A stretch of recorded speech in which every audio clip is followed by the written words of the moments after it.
As we all know that Shri Krishna Janamshtmi festival is near, and we decided to bake the Panchamrit based cake batter to create the muffins, the multicolored muffins that you can see on the screen. I have given a detailed description in the video reel description so that you can bake this at home.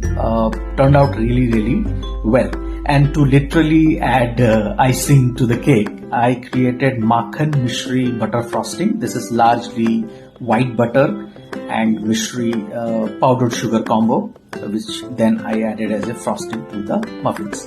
I hope you try this and you love this reel, and wishing all and everyone a very happy Shri Krishna Janmashtami.